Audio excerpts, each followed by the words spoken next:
कितने बिहारी मजदूरों के लिए कब्रिस्तान साबित होगा इसकी कोई गारंटी नहीं है। पश्चिमी चंपारण में अभी मैं हूँ और बेतिया शहर में हूँ। यहाँ पे बेतिया के एक नागरिक हैं जिनका बेटा जो है दुबई के जेल में बंद है और एक माँ जो है वो रिक्वेस्ट कर रही हैं कि मेरे बेटा को जो है दुबई जेल से वापस जो है मेरे घर बुला लो। अब ये लोग जो है बहुत लाचार है, असहाय है और इनका बेटा जो है दुबई जेल में जो है किस हाल में है, किस कंडीशन में है, ये भी इन लोगों को नहीं पता है। फोन उन पे बातचीत होती है बेटा से? जी ना सर। क्या नाम है बेटा का? बेटा का नाम रवि कुमार है। कितने साल से बंद है दुबई के जेल में? 1 साल 3 महीना दिन हो। 1 साल 3 महीना दिन हो गया। क्या करते हैं आप? जी हम गाड़ी चलाते हैं, ड्राइवर हैं। माता जी, कितना दिन से आपका बेटा दुबई के जेल में बंद है? 1 साल 3 महीना से जेल में बस 1 साल 3 महीना हुआ। आंसू आ रहा है आपके आंखों में। हम एक बात पूछे माता जी, रोइए मत। यहाँ के सांसद से आप मिली? हाँ मिली हो। क्या बोले हैं सांसद महोदय? कोई काम होई लेकिन नहीं काम हो। यहाँ के सांसद महोदय से मिले? जी। क्या बोले सांसद महोदय? कहे कि जो काम होगा। जो आपके बच्चों को जो है बचा नहीं सकता, वैसे लोगों को आप लोग क्यों चुनते हैं? जरा सोचिए। कितना दिन पहले मिले थे सांसद महोदय से?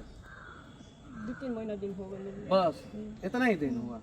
और विधायक जी से नहीं मिले हैं? नहीं मिले। सांसद महोदय को जो है इस पे इंटरफेयर करना चाहिए। सांसद महोदय अगर चाहें तो विदेश मंत्रालय जो है इनके बच्चे को जो है 3 महीना के अंदर अंदर जो है फिर से बिहार ला सकता है, अगर वो चाहे तो, प्रयास करे तो। लेकिन हमारे यहाँ का बिहार का सांसद विधायक इसलिए काम नहीं करते हैं कि एक आदमी का काम करेंगे तो 10 आदमी फिर से लाइन लगा देगा और 10 आदमी का काम करना पड़ेगा। इसीलिए वो लोग सोचते हैं कि हम लोग जो है सिर्फ ठेकेदार का काम करेंगे, रंगदार का काम करेंगे, बाहुबली का काम करेंगे, डीजल पेट्रोल का काम करेंगे, यूरिया सीमेंट का काम करेंगे और पैसा कमाएंगे। और पैसा कमाने के बाद जो है चुनाव आएगा तो पैसा बांट के चुनाव जीत जाएंगे। यही सच्चाई है। और आखिरी बार कब बातचीत हुआ था आपको अपने बेटे से? हमारा 1 साल 3 महीना के बीच में 3 बेर बात बढ़ता। क्या चीज से? मौका से एक कॉल मात्र बतियावे ला लो, तो ओकरा बाद में काट देवे ला लो। कितना देर बातचीत होता है? 5 मिनट मात्र। 5 मिनट? हाँ। तो बबुआ क्या बोले थे, क्यों दुबई के जेल में बंद है? दुबई के कौन से जेल में बंद है? अब हमें नहीं मालूम। कौन से जेल में? अजमाल जेल में पहले बंद हो गया। हाँ। अजमाल जेल में से रहने के बाद में 7 महीना 8 महीना दिन के बाद में फिर वो सेंट्रल जेल में से फिर दूसरे जेल में कर दिया गया, रतन खेमा में। तो अभी रतन खेमा में। अच्छा, आपका बेटा दुबई में क्यों पकड़ा गया? वहाँ का पुलिस तो करप्ट है नहीं, तो आपका बेटा कर क्या रहा था वहाँ पे? वहाँ काम करने के लिए गया, प्रलोभन दे के कि जो हम यानी दूसरे कंपनी में काम धरा देंगे, आपको इंडिया भी भेज देंगे। इसी के प्रलोभन में वो बोले कि जो बैठा देंगे, बैठा दिए तो दुबई के बॉर्डर पर, ओमान के बॉर्डर पर पहुंचा दिया बलुआ रेत में। और वहाँ जाने के बाद में 1 महीना दिन रहा लड़का, तो 40,000 रुपया भेजे। तो वहाँ से गाड़ी धर के अपना इंडियन एम्बेसी दुबई में आया। तो बोले कि जो जाके वहीं अपना इंडियन आदमी एम्बेसी में जाके बोलो ऐसा ऐसा मेरे साथ घटना हुआ जो हमको इंडिया जाना है। तो वहाँ जाने के बाद में पैसा भी ले लिया 24,000 रुपया कि इंडिया भेज देंगे और CID से मिल के जेल करवा दिया बच्चा। खूब होता है ऐसा। अगर आप लोगों को लगता है कि नहीं दुबई में जाके बिहार के मजदूर गलत काम करते हैं, एकदम गलत सोचते हैं आप लोग। बिहार का मजदूर दुबई में जाके गलत कर ही नहीं सकता, वहाँ का कानून ऐसा है। लेकिन वहाँ पे भी जो है कुछ दलाल ऐसे हैं जो अपने कंपनियों में काम कराने के लिए जो है मजदूरों का शोषण करते हैं। जब इनका वर्क परमिट जो है एक्सपायर कर जाता है, उसके बावजूद जो है वो अपने कंपनी में रखते हैं, काम कराते हैं, इलीगल तरीके से काम कराते हैं और सरकार भी सह देता है। ऐसा नहीं है कि सरकार को नहीं पता है, सरकार को पता है कि सबसे ज़्यादा पूरी दुनिया में कंस्ट्रक्शन वर्क में मौत अगर किसी शहर में हो रहा है तो दुबई में, क्योंकि हाई राइज बिल्डिंग बनता है।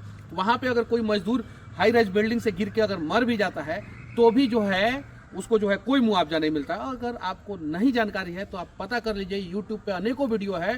गल्फ कंट्री में जो है ना, एक देश में जो है 1 लाख से ज़्यादा मजदूरों की मौत जो है 3-3 साल में हुई है। और उन लोगों का जो है उन लोगों को फंसा भी लिया जाता है, मदद भी नहीं किया जाता है। अब आपको किससे उम्मीद है, कौन मदद कर सकता है आपके लिए? मदद कर सकता नहीं, हमनी के कोनो चारा लेके चलो। ठीक बटे, कोनो दिक्कत नहीं है। लेकिन और बसपा छाप को वोट दें, बीजेपी को वोट दें, कांग्रेस को वोट दें, आरजेडी को वोट दें, किसी को वोट दें, हम आप लोगों से विनती करना चाहते हैं जो विधायक सांसद हैं वो आके जो है इन लोगों का मदद कीजिए।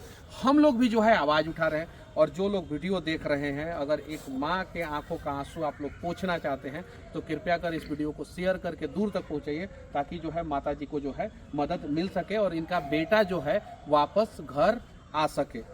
आप भी एक बेटा है और एक बेटा का फर्ज बनता है कि एक माँ के आंखों का आंसू पोंछना। अगर आप में से कोई भी बेटा एक माँ का आंखों का आंसू पोंछना चाहता है तो इस वीडियो को ज़्यादा से ज़्यादा शेयर कीजिए और शेयर करके जो है विदेश मंत्रालय तक पहुँचा दीजिए। मैं दावे के साथ कहता हूँ कि आपका एक शेयर जो है शायद इस माँ को जो है इनके बेटा से मिला देगा। और साथ ही साथ जो है मैं सरकार से कहना चाहता हूँ कि अगर मान लीजिए कि इनका बेटा ने गलती ही किया तो कम से कम विदेश के सरकारों पे जो है दबाव डाल के जो है एक नियम बनाइए कि अगर बिहार या देश का कोई भी मजदूर दूसरे कंट्री में जाके काम करता है तो वो अपने परिवार वालों से जो है 7 दिन में एक बार कम से कम जेल से फ़ोन पे बातचीत कर सकता है। ये तमिलनाडु में ये नियम है, ये बिहार में नियम है। अब लोग कहेगा तमिलनाडु और बिहार तो जो है इस भारत का हिस्सा है, दुबई में ये सब कानून नहीं चलता है। दुबई में ऐसा कानून है, वहाँ के लोगों के लिए है, बाहर के लोगों के लिए जो है कानून ऐसा नहीं है। तो सरकार अगर प्रयास करे तो ऐसा हो सकता है। और अगर सरकार ये प्रयास नहीं कर सकता है, मान लीजिए दुबई में जो है ये कानून नहीं बनवा सकता है भारत के मजदूरों के लिए, तो कम से कम सरकार जो है उन देशों को बैन कर दे और वहाँ पे जो है भारतीयों को न जाने दे, जिस देश में जो है भारतीयों की मदद नहीं हो सकती है विकट परिस्थिति में। अब क्या ज़रूरत है ऐसे देश में भेज देना जहाँ पे जो है भारतीय जाके फंस जाए। तो मैं सरकार से विनती करना चाहता हूँ, बेतिया की ये रहने वाली हैं, क्या नाम है आपके बेटे का? रवि कुमार, जो दुबई के जेल में बंद हैं, वो बेतिया के रहने वाले हैं। गोपालगंज के जो है रितेश ठाकुर जो है वो भी दुबई के जेल में बंद है, और अबू धाबी के जेल में जो है दीपक सिंह सिवान के बंद है। इन तीनों बच्चों को जो है बिहार वापस जो है उनके घर पे लाना है और उनके माता पिता से मिलवाना है। प्रयास कीजिए लोग, आप लोग आवाज़ उठाइए लोग, और सभी यूट्यूबर भाइयों से विनती है कि ज़्यादा से ज़्यादा जो है इन लोगों के लिए आवाज़ उठाइए, ताकि जो है एक माँ के आंखों का आंसू जो है पोंछा जा सके। जय हिंद।